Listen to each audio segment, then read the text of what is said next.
Hello friends, कैसे हो आप लोग। मैं नीलेश एंड स्वागत है आपका super fast classes YouTube channel में। तो गाइज, इस वीडियो में मैं क्लास 10th वालों के लिए लाया हूं इंग्लिश के कुछ इंपॉर्टेंट, मैं बोलूँ तो एकदम मैं छाट कर कि कौन कितने नंबर का आता है, ये सब निश्चित क्वेश्चन है। ठीक है, तो कोई क्वेश्चन नहीं है, आप लोग देख सकते हो कौन कहाँ से आता है, कैसे आता है, तो आप इसे देख लीजिए। काफ़ी मोस्ट इंपॉर्टेंट ये वीडियो साबित होने वाली है आपके बोर्ड एग्जाम के लिए। तो चलिए आइए देखते हैं। लेकिन उससे पहले कहूंगा कि अगर आपने अभी तक हमारे इस चैनल को सब्सक्राइब नहीं किया तो प्लीज़ यार सब्सक्राइब कर ले और बेल आइकन को भी दबा ले, जिससे मेरी वीडियो की नोटिफिकेशन आपको मिलती रहे। तो चलिए गाइस शुरू करते हैं। देखिए, सबसे पहले मैं बता दूं कि क्लास 10th वालों में सबसे अधिक मार्क का मैं बता दूं तो पैसेज आता है। पैसेज में बता दूं कि 14 नंबर का पैसेज आता है।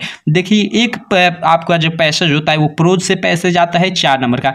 सबसे पहले ये पैसेज जो है, ये पैसेज क्या होता है मैं आपको बता दूं। देखिए, इंग्लिश में कुछ इस तरह लाइन दे देती हो लिख कर, और उसी में से 2 क्वेश्चन नीचे पूछ देता है। ठीक है, और मतलब कोई भी कितना भी क्वेश्चन पूछे, ठीक है, तो उसका आंसर देना होता है। लेकिन आपके एग्जाम में क्या करता है कि इस तरह आपका इंग्लिश का कुछ लाइन्स दे देता है आपके किसी लेसन से प्रोज के, ठीक है, और उसमें से ही नीचे 2 क्वेश्चन पूछ देता है। उसी 2 क्वेश्चन का आपको उसी में से पढ़कर जो ऊपर लिखा रहता है छांट कर आंसर देना होता है, वही पैसेज होता है। ठीक है, तो प्रोज से पूछता है एक पैसेज, उसमें 2 क्वेश्चन पूछता है, दोनों क्वेश्चन 2-2 नंबर के यानी 4 नंबर के होते हैं, और ये काफ़ी आसान होता है। इसलिए मैं कह रहा हूँ कि देखिए आप पैसेज अच्छे से दोहरा लीजिएगा। और उसी प्रकार पोइट्री में से भी एक पैसेज पूछता है, वो भी 2-2 यानी उसमें भी 2 नंबर के क्वेश्चन होते हैं 2, ठीक है, 2-2 नंबर के, तो 4 अंक उसमें हो गया। तो जो प्रोज का पैसेज है उससे 4 नंबर, और जो पोइट्री का पैसेज है वो 4 नंबर, 8 नंबर हो गया। और एक आप लोग जब आपका प्रीवियस ईयर का अगर पेपर होगा, अगर आपके पास 2018 का क्वेश्चन पेपर होगा या आपके पास मॉडल पेपर होगा, तो उसमें निकाल कर देखिएगा, सबसे लास्ट में एक पैसेज आता है। ठीक है, वो ना तो आपके पोइट्री से होता है ना तो आपके प्रोज से होता है। मैंने यहाँ पे लिखा है ना कि नो पी यानी प्रोज, ठीक है, no prose and no poetry 1 passage, मतलब एक पैसेज आता है ना तो वो आपके प्रोज से होता है और ना ही पोएट्री से। अंत में होता है वो 6 मार्क का होता है, मतलब वो अपने आप से लिख कर दिया रहता है। ठीक है, और जैसे किसी महान व्यक्ति पे ही मान लीजिए, जैसे चंद्रशेखर आज़ाद पे ही उनके बारे में लिखा हुआ आ जाता है इतना बड़ा सा, और नीचे उसी से रिलेटेड 2 क्वेश्चन दिया रहता है, तो उसी से पढ़ कर, ठीक है, और जो क्वेश्चन है उसी में उसका आंसर छिपा रहता है, आपको देना होता है। तो इस तरह आप पैसेज का मतलब अच्छे से इस पैसेज का कैसे आंसर लिखते हैं दोहरा लीजिएगा, क्योंकि इसमें से आप लोग समझ सकते हो 4 नंबर प्रोज, 4 नंबर क्या पोइट्री, और 4 नंबर क्या और 4 नंबर बोल रहा हूँ, 6 नंबर का आपका एक अदर पूछता है। तो 4 4 8 6 14 नंबर, तो ये निश्चित हो गए आपके। ओके, और आगे देखते हैं आगे क्या क्या चीज़ें निश्चित है। तो देखिए आगे मैं बता दूं कि आप लोग की देखिए एक मैचिंग निश्चित है। मैचिंग में बता दूं कि देखिए मैचिंग में आप क्या याद करिएगा, ये 4 नंबर का मैचिंग पूछता है। मैचिंग मैंने आप समझ रहे हो मिलान, ठीक है। तो मैचिंग में मैं बता दूं कि देखिए आप लोग प्रीवियस ईयर के जितने मैचिंग आए हैं प्रीवियस 5-6 ईयर के, वो सभी मैचिंग दोहरा लेंगे तो उसी में से पूछेगा, ये गारंटी है। या अगर आपके पास विद्या क्वेश्चन बैंक है तो उसके पीछे 3 ठे मॉडल पेपर हैं, ठीक है, तीनों में मैचिंग दिया हुआ है, तीनों जो मैचिंग है उनको दोहरा लीजिए, उसी में से पूछेगा ही पूछेगा, ये निश्चित है। ठीक है, तो इसे ये 4 नंबर का ये आप लोग क्लियर कर लीजिएगा। उसके बाद देखिए एक आता है आप लोग का सेंट्रल आइडिया, जो पोइट्री से होता है। पोइट्री से मैं बता दूं कि सेंट्रल आइडिया आता है, बट मैं शुरू से ही कह रहा हूं कि सेंट्रल आइडिया आप याद मत करिएगा।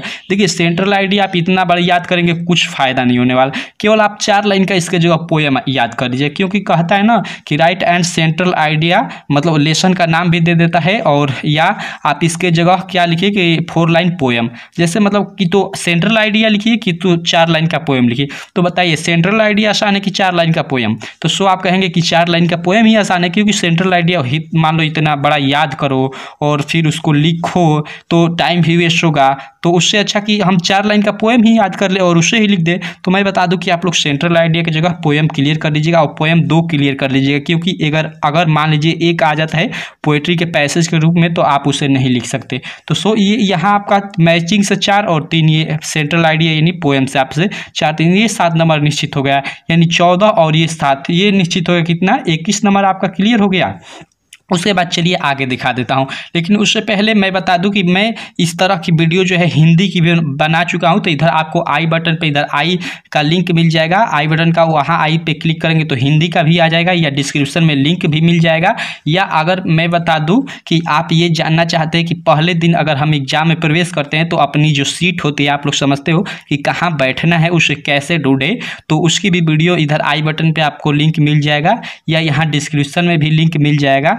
ठीक है, वहां से जाकर उन्हें भी देखिएगा, जरूर देखिएगा। तो चलिए आगे मैं दिखाता हूं। आगे मैं बता दूं कि देखिए आपका जो ट्रू फॉल्स है, ट्रू फॉल्स मैं बता दूं कि ये भी 4 नंबर का आप लोगों के इंग्लिश में पूछता है। और मैं बता दूं कि ओनली सप्लीमेंट्री जो है आपकी सप्लीमेंट्री से ही 4 नंबर का जो है ट्रू फॉल्स पूछता है। तो ट्रू फॉल्स जितने भी सप्लीमेंट्री में आपके कितने लेसन, 4 की 3, मुझे याद नहीं कि 4 की 5 लेसन है आप लोग के सप्लीमेंट्री में कि 3 लेसन है।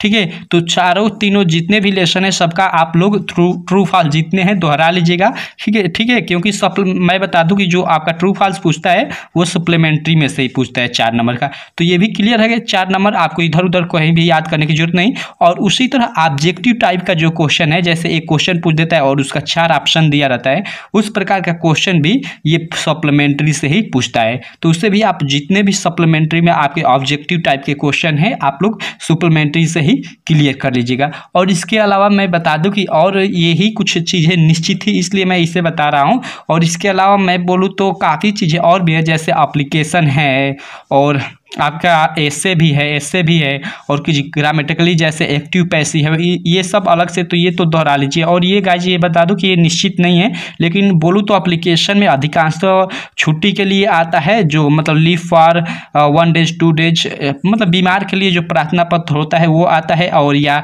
सब्जेक्ट चेंजिंग का, जैसे मान लीजिए आप मैथ साइड से पढ़ना चाहते हैं बट आपका हो गया होम साइंस से या किसी दूसरे सब्जेक्ट से, तो यही 2 अधिकांश आता है। तो आप इसे देख लीजिएगा। और ऐसे पे तो मैंने अपने सेकंड चैनल नीलेश क्लासेस पे बताया ही है, आप लोगों का दिवाली पे बताया हुआ है, मतलब एनी एक फेस्टिवल पे याद कर लीजिएगा। और एक माय बेस्ट फ्रेंड है, मतलब यही, और माय फादर, ये 3 थे काफ़ी मोस्ट इंपॉर्टेंट है। आप अपने हिसाब से देख लीजिएगा। मेरे अनुसार तो जो ये था आप लोगों का क्लियर करवा दिया। तो कितना नंबर, 8, ये 7 और ये 14, यानी 14, 7, 21, 8, 29 नंबर तो मैंने आपका अभी क्लियर करवा दिया कि 29 नंबर आपका क्लियर हो गया इंग्लिश में। तो यही थी कुछ बातें यार। तो जरूर यार डिस्क्रिप्शन में लिंक है इस प्रकार की वीडियो की, हिंदी का बना चुका हूँ आप लोगों के लिए, तो जाइए उससे भी देखिए। और एग्जाम में पहले दिन कहाँ अपनी सीट, कहाँ मेरी सीट है, कैसे उसे खोजे और कैसे बैठे, उसकी भी वीडियो बना चुका हूँ, तो उसे भी जाइए देखिए। तो सो यार इस वीडियो में इतना ही, तो थैंक यू।